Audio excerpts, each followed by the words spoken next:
Thank you. Thanks for your patience as we got mic'd up. I'm Jennifer Schenker, Editor-in-Chief of The Innovator, a publication about digital transformation and sustainability. And I'm welcome to our session on industry use of AI. So this morning we've heard a bit about, how AI can help us combat climate change and potentially help us tackle some of the world's biggest problems. In this session, we're going to focus on how AI might help the companies that actually form the backbone of our economies to stay relevant and move forward. So I'd like to start by talking about a news story last week. Walmart announced a program that it's going to roll out generative AI assistance to 50,000 non-store employees.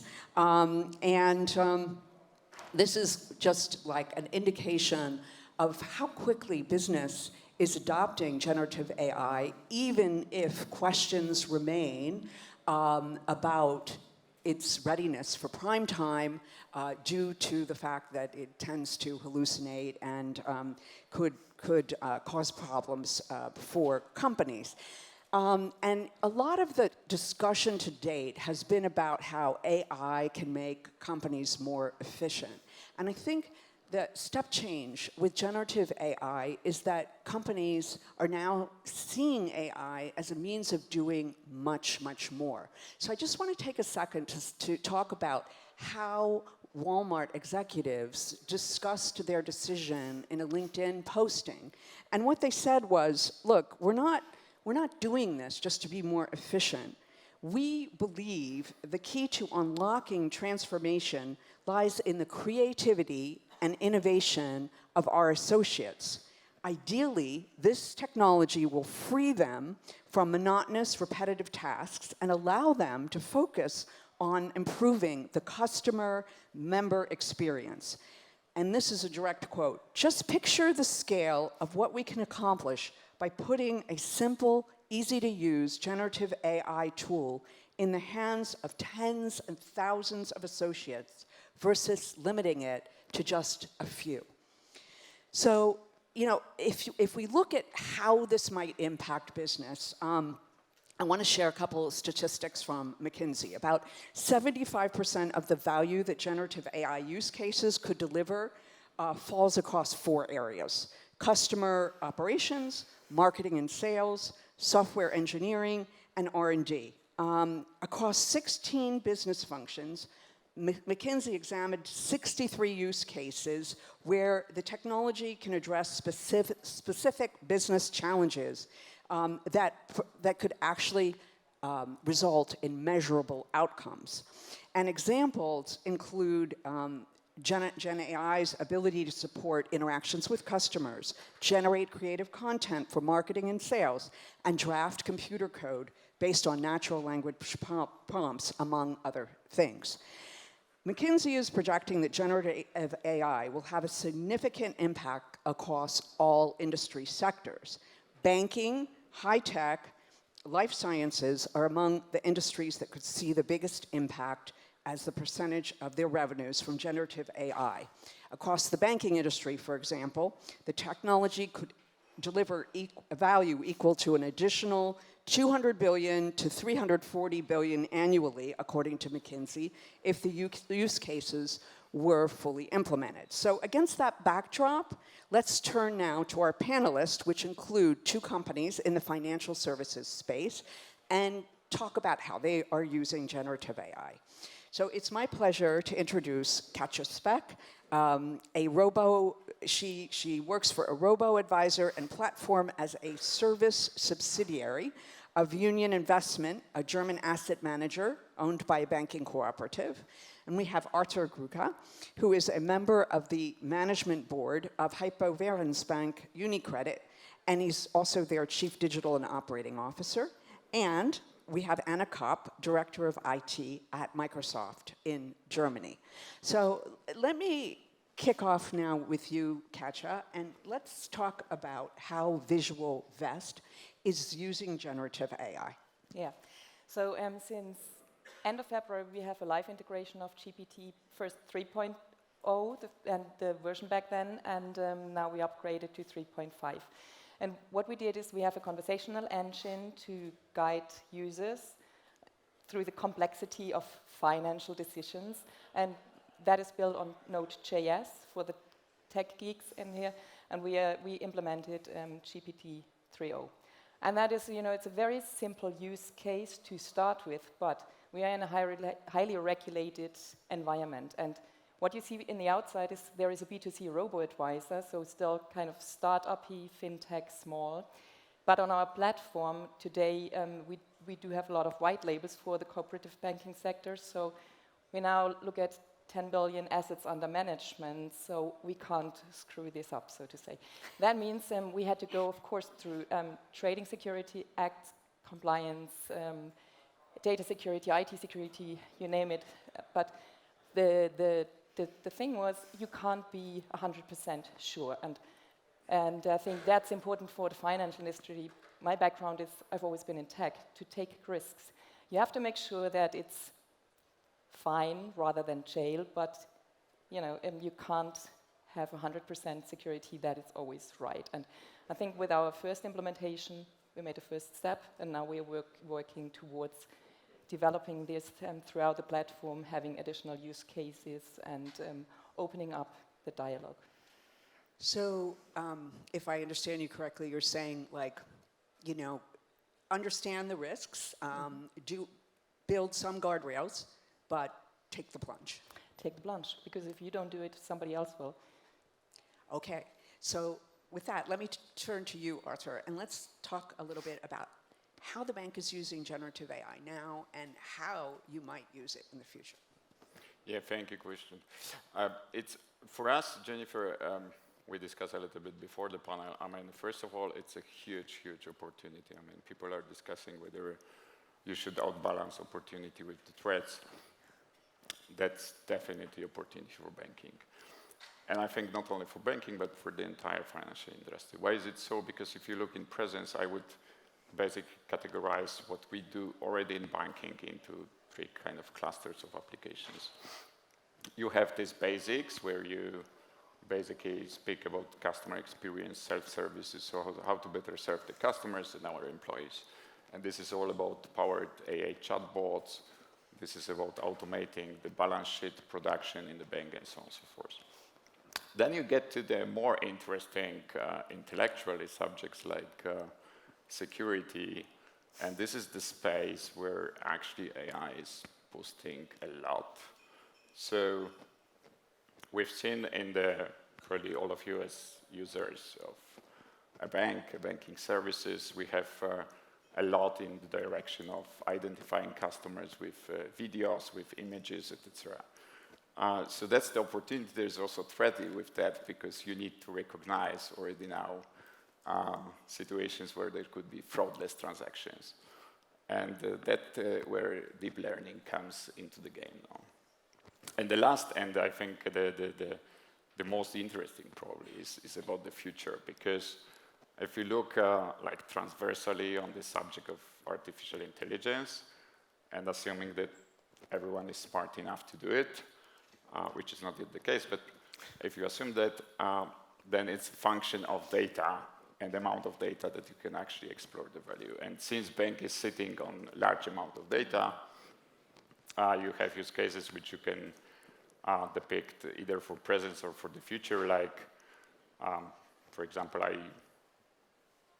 I see all the payments of our customers, who is paying to whom. You can deduct from this simple information like supply value chains, and you can actually help the customers to either optimize their cash flows or even in the future, topic of sustainability, ESG, green finance, to help them to understand whether their supply chain is actually the green one that they would like to have. Well, it's true that banks sit on more data about people than just about any other business. You know where we go, what we buy, what we do. But yet, banks have never leveraged that data to offer personalized services. So is this the thing that is going to allow banks to, really delve into that data and provide a new revenue-generating services that provide new types of value for your customers? I do believe so, and I even think that the opportunity is such a big that, like, the main value of a bank, if you think, is the trust. So yes, we speak a lot about digital data, AI, but you go and you bank with us because you trust us. But that doesn't mean that it can be only bonded to basic financial services. I think actually that we have a kind of responsibility to think not only how we nurture doing better what we do now, but we can also think about opportunity of bank expanding its own role in the broader ecosystem of things. Because everything gets more and more connected, and you cannot actually do all the things alone. So all this discussion, we have a great collaboration with universities, or when it comes to fintechs, it's actually to be the part of this ecosystem and to build together on top of that. So this could be the thing that will actually help transform banks. So, Anna, Microsoft calls its generative AI assistant Copilot. What are the things that you see generative AI bringing to the enterprise? Okay. So I read this article just yesterday. It's a newsletter called Positive News. And it was an article that's set up in 2050, so a few years from now, looking back at the development of AI and what it did. And AI can find cancer, and that's nice. But the autocorrect on your mobile phone is also a kind of a very rudimentary AI, and that still doesn't really give me what I need. So there are bandwidths on this. But I want to ask the audience here. So is there anyone here that does not have any tasks in their job or daily life where they think, oh, God, just wish we could automate this? Is there anyone that say, no, I'm one person at the back. You are so lucky. Because everyone else in the room has all... Well, it's a definition of luck. Yeah. But there's always the personal definition. But there could be anything from what I hate, travel expenses. Please automatize this for me. So with that, what I'm trying to say is that when we're looking into the industries, and there's a broad range of industries, on one hand, it can drive a lot of innovation, but most companies, and we have the data to back this up from the World Work Trend Index, which is a study we made. First of all, most companies are looking to all those things that need automatization because we don't have time for them, because they take too long, because they need to be done, because they're boring. Or because they start helping our customers in getting a better service. So I can give an example from, as a very known one from everyone here, insurance and banking industry, that's where we're here today. And when you call the hotline and you try to get through and you have to wait for a certain amount of time, and of course AI can help you already with picking up all those, what it's about, and get the right person, and getting the knowledge base up so that when you get through to the agent, you can actually start talking about what it is that you would actually like to talk about. And then we have the IKEA, my country, I come from Sweden, for example. There was a big article about that. They are introducing AI to their agents when you call the hotline at IKEA. Now what they, to 90% do, is people calling, waiting for a long time just to say, my little screw is missing. Because who hasn't built up an IKEA thing and had something missing, right? And that's pretty boring, just to find the right SKU, and yeah, we're going to send it out to you, and then you've got another 3,000 people waiting on the phone line wants to do this. Now that can be automatized, yeah, but they are reschooling their agents now to practically give tips and tricks on how to do interior design, which levels up the job.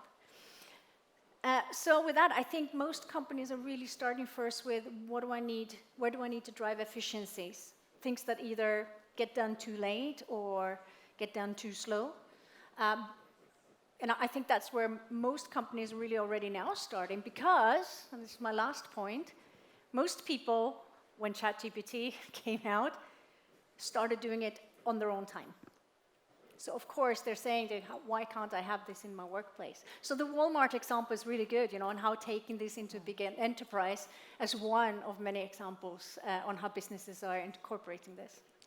Thank you, Anna. And I think that you very well made the point that although many companies are using this for efficiency, that like in the case of IKEA, they're also seeing that as a way of unlocking their employees' creativity and by freeing up their time and allowing them to do something that is perhaps higher value, providing higher value to their customers.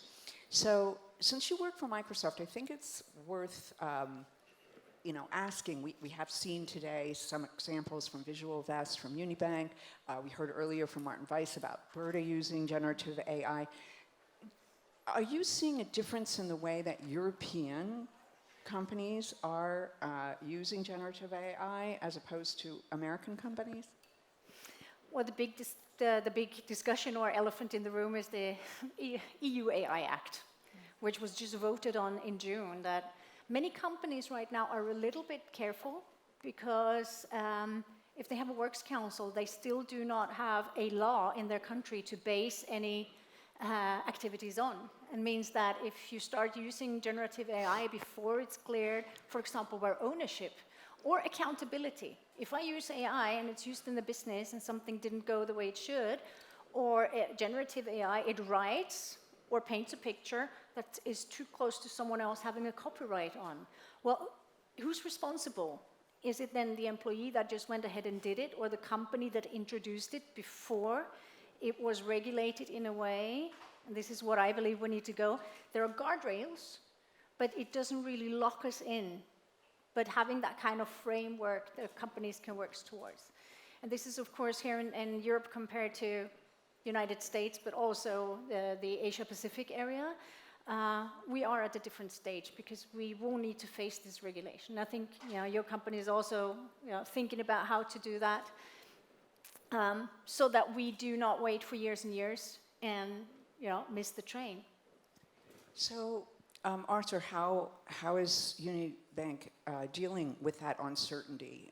You need to build guardrails, but at the same time, you have this pressure to go ahead and use this technology because, as Katja said, otherwise, your competitor will do it and move ahead. So, how do you deal with that in this transition period where there's still a certain amount of uncertainty?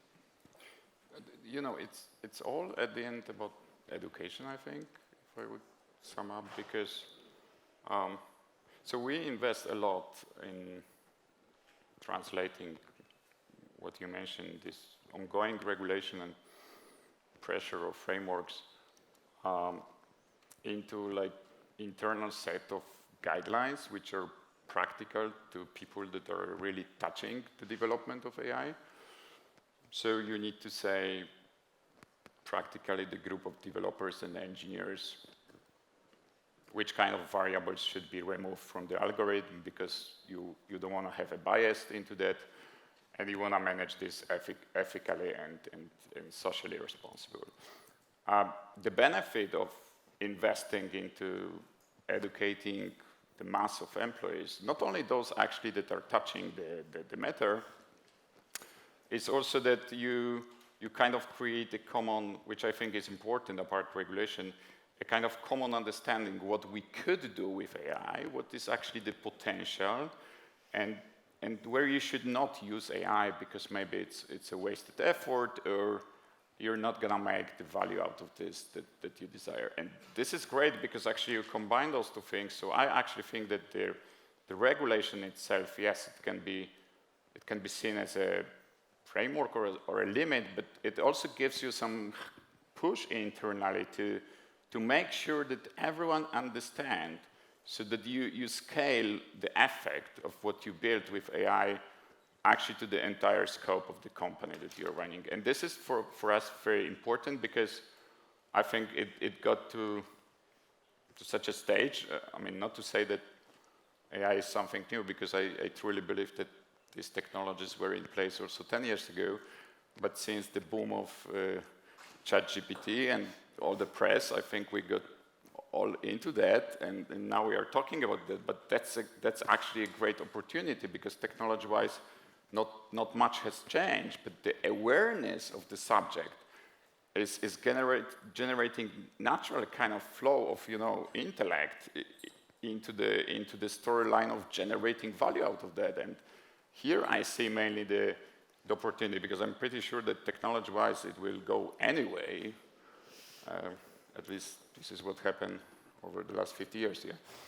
So, Katja, let me ask you, do you see the EU AI Act as more of a constraint or an opportunity? Because couldn't Europe argue, well, we have clear rules on what you can and cannot do, and so if you're using European AI, it's trustworthy and you know what the rules are. It's a very good point. I mean, I think we need rules, but seriously, I don't think we did a very good job with GDPR. There are some aspects I really like, but end of day, do we really protect the customers and do they understand what they do? And if we go the same path, I just think it's going to be a constraint and that it will hold innovation back.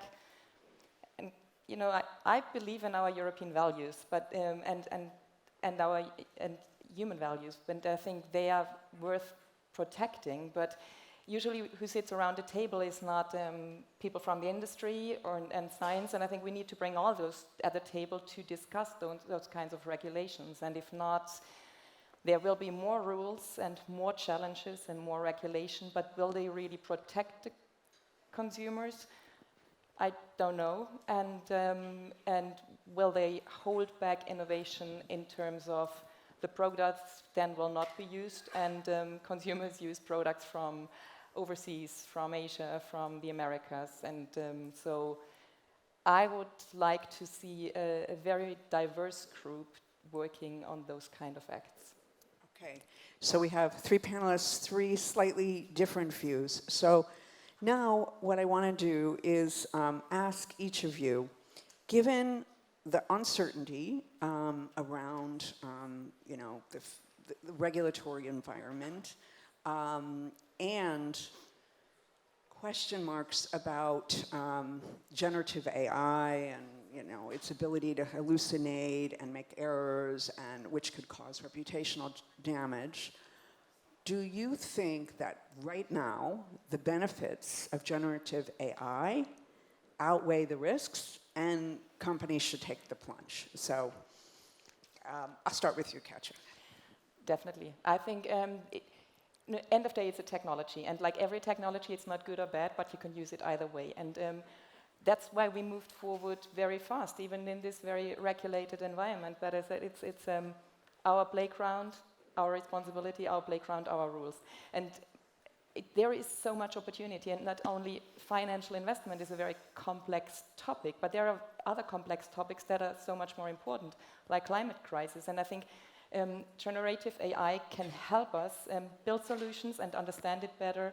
But I think Sandrine Dixon put it very nicely this morning. It will not solve it, but it can help us build tools to solve and overcome complex problems. Artur. Big time opportunity. Absolutely no. I mean, it's like, to simplify that, people talk about different strategies. I personally think that it's not even a strategy. It's like we do not have much choice, like to invest into these big times, because it will happen anyway. So actually, it's up to us to steer the positive effect and outperform the threats that are coming, of course, with that. But yeah, big times, I'm for the positive. Anna, I kind of suspect I know what your answer is, but please give us your point of view.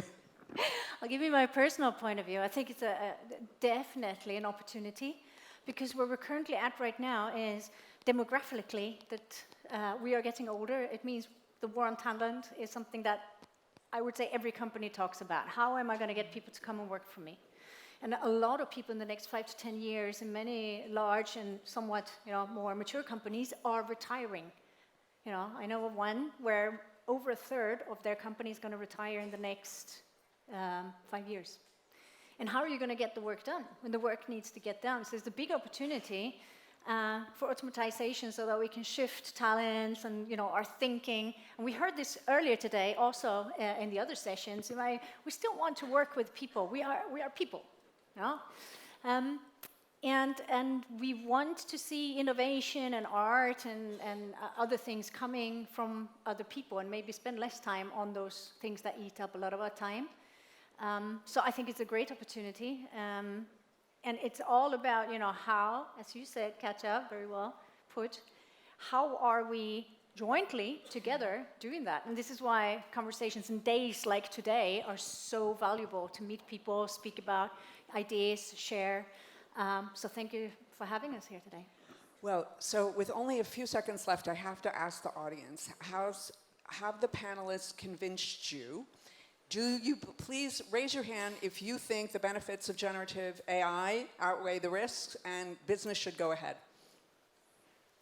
Well, it looks like you did a pretty good job. So with that, let's give them a nice big round of applause. Thank you.